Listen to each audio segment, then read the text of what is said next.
असलामुअलैकुम crime update में लियाकत तुसीं वेख रहे हो मेरे यूट्यूब चैनल। गुज़िश्ता रोज़ जंग दे विच एक बड़ा अफसोसनाक वाक़या होया है कि फर्स्ट ईयर दी तलबा 18 साल इशाल फातिमा घरों निकलती है, रोल नंबर स्लिप लैन जाती है, लापता होती है। 3 दिन बाद हॉस्पिटल दे विच उसदी घर वाले नूं लाश मसूल होती है। 4 मुलजमान ने उस दे नाल की कीता, उसनूं किस तरह मौत के घाट उतारिया है, पुलिस ने उन्होंने किस तरीके नाल गिरफ्तार किया है, मुकम्मल ओवरऑल ये दर्दनाक स्टोरी तुहाडे नाल डिस्कस करांगे। साडे इस चैनल को सबसक्राइब करो, बैल आइकन बटन प्रेस करो और कमेंट दे विच इज़हार ख्याल लाजमी करना। जी दोस्तों, जंग सैटेलाइट टाउन थाना दा एरिया है और सुल्तान कलोनी दी तलबा इशाल फातिमा रहने वाली है। इसका वालिद नाम इरशाद हुसैन है। जी दोस्तों, 4 जून नूं ये फर्स्ट ईयर की तलबा है और एक घर दे विचों निकलती है कि मैं अपनी वालदा नूं दस्सिया उन्हें कि मैं रोल नंबर स्लिप लैन जा रही हाँ और जराए के मुताबिक यही है कि इसकी हैलो है सी खलील दे नाल।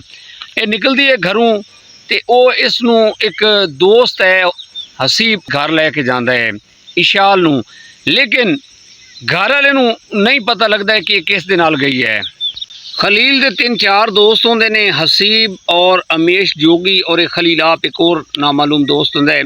ये हसीब दे एक अजीज़ दे घर ये जांदे ने, उत्थे आइस का नशा करते ने और डांसिंग आइस और साथ इशाल नूं भी जराए दे मुताबिक नशा करांदे रहंदे ने और इस दे नाल ये बारी बारी इस नूं निशाना बनांदे ने चारों दोस्त और नशा भी नाल करते रहंदे ने।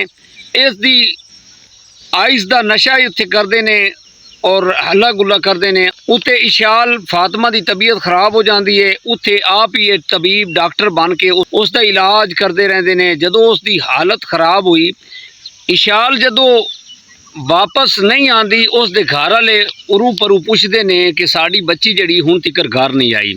उसका वालिद पूरे महल्ले दे विच ऐलान वगैरह करांदे ने कि साड़ी बच्ची नूं किसी ने देखिया होएगा या साडे नाल राबता करो और 2-3 दिन वो ही तलाश करते रहते हैं। तलाश करते हैं वो नहीं मिलती, इस तरह दिन 3-4 गुजर जाते हैं और नामालूम के खिलाफ अगवा का मुकदमा भी वो दर्ज करा देंगे ने।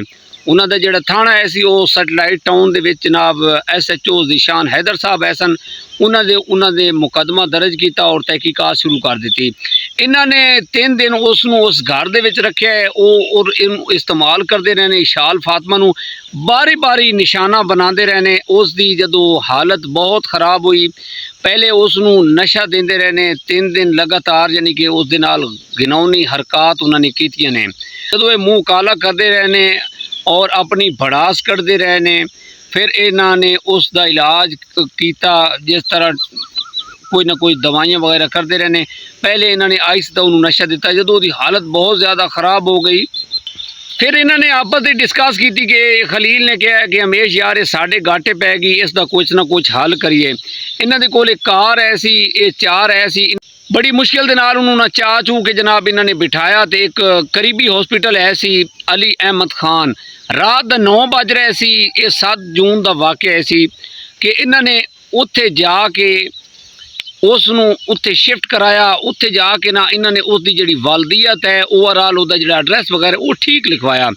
जनाब इन्होंने ना एक बहाना मारिया कि असीं मेडिसन लैके आ रहे हैं या वो बाहर रुके ने, ट्रीटमेंट उसकी शुरू हुई, उसकी हालत काफ़ी खराब है सी ते ये जनाब उत्तों तितर हुए ने, रफू चक्कर हुए ने। तो जो डॉक्टर साहब ने जोड़ा प्राइवेट हॉस्पिटल का डॉक्टर है सी वार्ड बॉय, उन्होंने देखा कि ये लवायकीन जी लड़के है सी, उन्होंने शक्लों ही उन्होंने पढ़ लिया सी कि बंदे जड़े ना खतरनाक है। उन्होंने उसकी ट्रीटमेंट की, उसकी हालत काफ़ी खराब है सी। डॉक्टर उन्होंने डर पैदा हो गया कि साढ़े घाटे फिट हो जाएगी। उन्होंने जनाब फिल फॉर जनाब 1112 ते कॉल की, 15 ते कॉल की। पुलिस जनाब मौके पर पहुँच गई। सैटेलाइट टाउन का थाना लगता सी इनू करीबी। वो जो गए ने उन्होंने हालत देखी, इशाल फातिमा की हालत बहुत कमज़ोर हो गई सी और उसका जोड़ा BP सी बहुत लो हो गया सी, शुगर ही बिल्कुल नील हो गई सी। उन्होंने फिल फॉर जनाब 1112 के जरिए DHQ जंग उन्होंने शिफ्ट किया तो उत्थे जनाब नाल ही उन्होंने जनाब वो उन्होंने घर वाले दे नाल राबता किया। उसके घर वाले जोड़े उसका वालिद है इरशाद हुसैन, वो मौके पर पहुँच गया। उन्होंने जनाब उत्थे ओदी इतनी देर जी ना वो ज़्यादा देर नहीं तकी, उसकी उत्थे डेथ हो गई सी इशाल फातिमा की। बाद दे विच पुलिस ने मुकदमे नूं जरा होर सीरीयस लिया और ये सोशल मीडिया ते वायरल हो गई। पुलिस ने तहकीकात शुरू कर दी और उत्थे जिहड़ा कैमरा लगा हुआ सी हॉस्पिटल एमरजेंसी के बाहर ਉਹਦੇ ਵਿੱਚ देखा जा सकता है कि रेड कलर की गड्डी आती है। पहले एक बंदा निकलता है, वो नस के व्हील चेयर लैके आता है, दूसरा जनाब उसनूं बिठांदा है और बिठा के ना उन्हें अंदर शिफ्ट किया है एमरजेंसी दे विच, फिर वो फरार होने च कामयाब होंदे ने। सैटेलाइट टाउन दे जिहड़ी पुलिस एहलकार है ना, वो जनाब पुलिस हरकत चाहती है। सब इंस्पैक्टर मलक अली रजा साहब है सन और ਜਿਹੜੇ SHO ज़ीशान हैदर साहब उन्होंने टीमां तश्कील दित्तियां ने।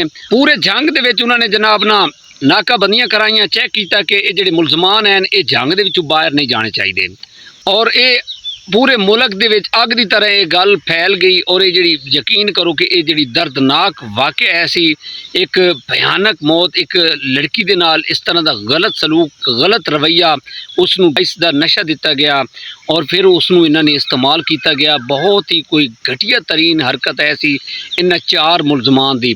पुलिस ने नामालूम मुलजमान का जिहड़ा मुकदमा दर्ज किया और चेक किया गया लड़की का पोस्टमार्टम वगैरह, मेडिकल रिपोर्ट, ओवरऑल जिहड़ा ना वो टेस्ट लै गए।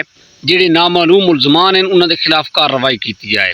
CCTV हरकत दे आ गई और सैटेलाइट टाउन का जिहड़ा इंचार्ज है असद दौलका साहब, इंस्पैक्टर हाफिज उस्मान साहब और SHO ज़ीशान हैदर साहब, इन्हां दे दिन रात एक करके इन्हां मुलजमान नूं ट्रेस किया CCTV कैमरे के जरिए। और ये जिहड़ा हॉस्पिटल सी अली अहमद खान, ये विचों बड़ी कामयाबी हासिल हुई। पुलिस नूं पता लग्या कि ये किहड़े मुलजमान हैं। ये जिहड़े 3 मुलजमान ऐसी जंग दे विच पुलिस ने कार्रवाई करके छापे मार के इन्हां नूं गिरफ्तार कर लिया गया। ए अमेश जोगी और एक जिहड़ा हसीब लड़का है सी उन्होंने गिरफ्तार किया गया और खलीलुर रहमान नूं लाहौर दे विचों गिरफ्तार किया गया। ए चारों मुलजमान जिहड़े ने ये पुलिस की हिरासत दे विच हैं और इस जिहड़ा वाक़या है इसका बड़े अफसरान ने नोटिस दिता है। IG पंजाब ने नोटिस दिता है और वज़ीर आला मरीम नवाज़ ने नोटिस दिता है। ये जिहड़े 4 मुलजमान हैं इन्हां दे खिलाफ सख्त तो सख्त कार्रवाई की जा सके। पुलिस हर एंगल ते कार्रवाई कर रही है, तफ्तीश कर रही है।